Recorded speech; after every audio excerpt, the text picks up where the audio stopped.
What is your name? Mark Carboni. It's a very interesting name. How do you spell your last name? Carboni. Okay, I thought it was going to be more complicated than that. Is this the first time at the Renaissance Festival? Oh no, I've been here going to this festival as a participant for now 9 years, but I was their photographer for over 35 years ago. So I've been coming to the festival for 39 years. Wow. Yeah, that's actually the longest running relationship that we've had so far of all the people we've interviewed. So, yeah. How's your experience been? First as the photographer, kind of the backstage area, and then now as a vendor making, with all these wonderful casks. We call them kegs. Casks are good, or barrels. But as a photographer, the reason I used to just come in the front gate, like all the participants, patrons, we call them. But you just can't take a bad shot out here. So I used to take pictures of the performers, and I used to hand their pictures out to them, and then they invited me to come back. They'd give me passes to come here, and that's when I got hooked on the Renaissance Festival. I decided to be a vendor 9 years ago, so I can actually park my rig in the back. So we camp in the back on the weekends. But and then I bought several booths. I'm only down to 2 right now. I do this booth here, which is Deep South barrels, and I have a booth, 2 booths over where I do nautical items. I do sailing ships. I put the barrels in there as well, but I do brass items, telescopes, sextants, and compasses. And but I decided that come out here and make a little money too. This is my semi-retirement. I'm retired from the corporate world. I did that 2 years ago. Fantastic. And how has that transition been so far? Oh, it's great. I love going to work in my pajamas on the weekends and taking the weeks off. Yeah, that sounds pretty good. I'd love to be able to do that. So is there any specific training that you underwent to be able to make these casks or kegs? Yeah, I did. It's very complicated, and the people that actually make the casks are called coopers. Mm-hmm. And it takes a lot of jigging and a lot of planing. And then you need to learn how to curve the wood. Mm-hmm. And there's a lot more to it than you think. Every cask in here, I don't care what size it is, and I sell everything from a ½ liter to 20 liters, all take 4 hours to make. And they're all handmade. Yeah, that's amazing. That's such a time commitment. Have you had people... What are the kind of people that you get? Is it just people who like to maybe put a little something in there and be like, oh, look, I got a little keg? Or do you also get people who come and buy these to actually do like home brews and stuff like that? I get everything from people who want decorations to people who do their home brews. They make either wine or brew beer. And then there are the people that want to age whiskeys. Mm-hmm. These are called aging barrels. This is the aging process. Mm-hmm. And it takes a fraction of the time to age a spirit or liquor from bottom shelf to top shelf in weeks instead of years. The smaller the barrel, the faster the process. So my 1 liter barrel will take Jack Daniel's, the Gentleman Jack, in about 4 weeks, not years. Oh wow, that's really, really quick. Now I'm over here thinking of what I can put into these barrels. Could you also put in like a mead? Yes. As a matter of fact, 5 booths over is our Texas Renaissance mead maker, mm-hmm. And he's used my barrels to age his mead in. Absolutely. That's awesome. We also have our own, Texas Renaissance has their own brewery. We brew on site. Yeah. He's used my barrels to make a stout. Brown his beers, amber his beers. Awesome, that's fantastic. What is the wood made out of? All American white oak, and everything in this store is medium charred. Mm-hmm. at our warehouse, you can get the 10 and 20 liter light, medium, and dark char, and those are for the people who want to do a white wine. They don't want to darken, or people who want to do a 5-gallon batch of beer, so they can get different chars. But everything else is just medium char. Fantastic. So what do you do here at this booth and your other booth? Have fun. That's it, right? That's it. My wife runs the other booth, the nautical items. I explain the procedure of how the barrels are made, how they function, why they are so quick to go from bottom shelf to top shelf in the aging process. And I teach people actually how to make beers and wines, and sometimes their own alcohol as well. Oh, that's fantastic. In these barrels. That's fantastic. Do you have, what's your typical schedule like when you come here on the weekends to do a Renaissance Festival? In the beginning, we start setting up and cleaning up, because these booths sit here all year round, unattended. So we clean up 2 weeks before the festival starts. And then in the morning, Friday, we come in and set up for the weekend. We stay here overnight Friday, Saturday, and Sunday night, and then we go home Monday morning.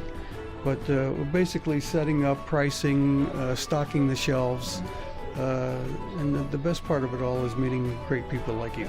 Oh, thank you. I don't hear that often. That's why we do it. It's the people. Thank you. And do you have any new items that you're working on, or any new kinds of barrels or anything like that? Yeah, we're always working on something. The mugs were my idea. How the mugs started, and this is actually the first mug ever made. I made that 9 years ago, and I made that for myself. And when people saw me drinking out of it, they wanted one too, and all of a sudden I couldn't make them fast enough. Yeah. But that was a barrel that I wore out, and then made a mug out of it. And then I started making mugs and putting labels in the bottom. And then this is a brand new item. We have the decanters, and we can actually put any burn on there you want. If you want a coffee burn or a specific burn on there. I just made, this is a brand new mug out of a teardrop barrel that is brand new. I'm the only one that has these now, but we'll start selling them online, as well as the hanging planters made out of the barrels. Everybody asked me about those, and so I started making those. We have furniture made out of barrels, the larger barrels. We have barbecues, wine racks, ice chests in our showroom down in Pearland. So we're always working on something new. We now have infusers. I have cigar infusers, which I decided that'd be a good idea to make cookie infusers. So I actually spray rum or Jack Daniels or tequila on the inside of the barrel and put my favorite almond cookies in there and cap it up, and about 2 days later you have the infusion of the rum infused into the cookies. That sounds dangerous. So is the coffee. Yeah. Yeah. So you've touched base on this a little bit, but what's the general process behind making one of your small barrels? Well, all the barrels are made, and these slats, the wood pieces, are shaped so when they're curved, they can make the spherical shape of the barrel.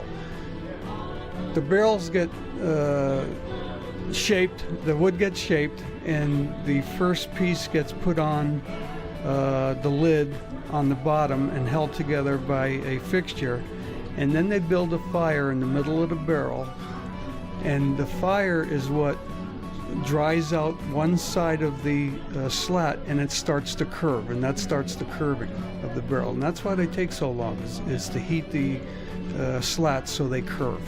And then you put the top ring on, and then the rest of the rings. it's a dying breed maker, because the Coopers there's far between Coopers. I don't know how many there's left, but I do not make them anymore because I can't make them fast enough and cheap enough, so I job it out. But and we do make some in Pearland, but hope you get to visit our facility down in Pearland someday. Yeah, I'd love to. And talking about a dying art, that's something we've seen a lot actually with multiple people we've talked to here. Absolutely. Whether it's being leatherworking, glass blowing, even blacksmithing, even something as simple as kilt making. I say simple, that there's a lot of complication with that, but a lot of people seem to bring up how it's difficult outside of Renaissance festivals to experience something like that. And that's one of the lovely things about coming to a Ren Fair, is you can come here and see this lovely handwork, these lovely barrels, kegs, leather and all that, that's handmade by real craftsmen who have been doing this for years. And I think that's fantastic. Well, this festival runs at the we call this the Celtic festival, as well as the Christmas time festival. We run right up until Thanksgiving weekend. That includes Black Friday. Most of the gifts that these people make, you can't get these at your local stores, your Walmarts, Targets, or whatever. So when you receive a gift like these, it's more appreciated, I would think, because they're all handmade. I am king of Christmas gifts. You can't get these at Walmart. Yeah, no, absolutely not.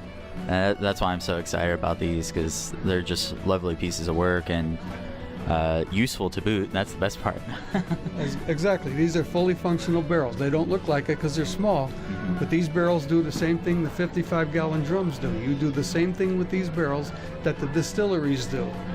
You take bottom shelf to top shelf. If you make your own, you have flavors to mix with unflavored alcohol, where I can make vodka even taste like rums.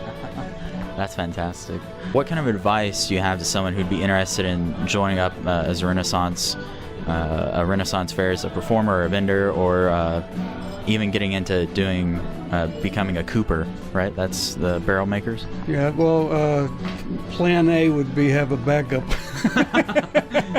First thing to do. If you're doing this to make a living, you need a backup. And as I did, this is not what I really did. This is my semi-retirement. And that's what I'm doing now, is semi-retired. But it's a love of doing it. The performers, they love doing it. They love being on stage. This 55-acre Renaissance Festival is a stage. You are stepping on their performance stage, so you're now a part of their performance. It's not unlike other festivals, where every actor will play as on stage, but you're now on the stage, so you're part of the entertainment. So don't say the M word, right? No. Can't say that one. Awesome. So where are you from? In the beginning? Well, I mean, I'm from New Haven, Connecticut.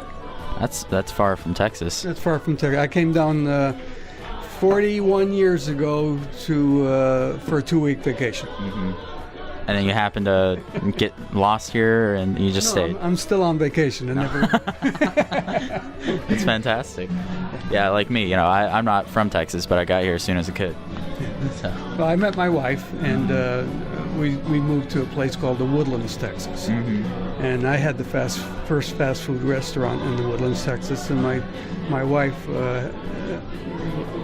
opened up the Woodlands gymnastic team in the Woodlands, Texas. So that's where we met, and I decided to stay. So. That's fantastic. I get the idea of staying behind for love and all that. That's great. Is there a website that people can visit to order these barrels? Absolutely. It's deepsouthbarrels.com. Fantastic. And are there any special events or festivals that you're going to be attending with these barrels? I personally do Renaissance festivals. So I do this one, the Scarborough Renaissance Festival up in Waxahachie, and I do the Arizona Renaissance Festival in Gold Canyon or Mesa. That's good. And is that your typical schedule? That's my typical. That's what I set up for a semi-retirement. When I go to Arizona, we visit my wife's family, which lives right up the street, 30 minutes up the street.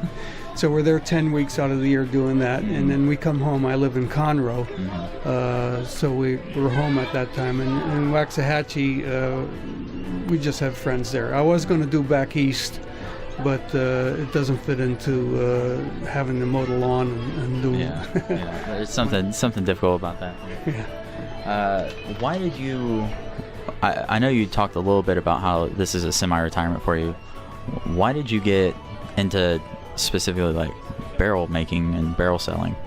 Well, actually, I decided to do something so I can park my RV here in the inner circle, right in back of a booth where I used to camp out. And then I ended up buying the booth and having to put something in it. And I started out with the nautical items, and I wanted to some decor, some decorations. So I called up a barrel manufacturer who told me about these smaller barrels, and I ended up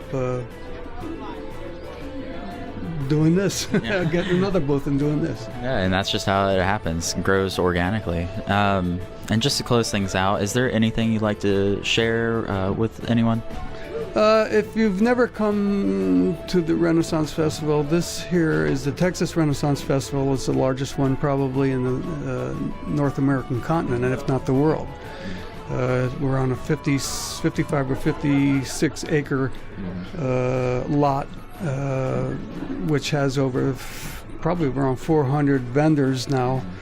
The parking lot's 100 acres, and now we have camping here, which you camp on the weekends, and that's 100 acres. So it's and it's at the right time of the year as well. So come on out and visit some really neat people and have a good time. The food, you can't beat the food. Yeah. We eat really good out here. Yeah. Yes, you do. Well, thank you very much for the interview. Thank you very much. And I can't wait to come back next year. Come on back. Come visit.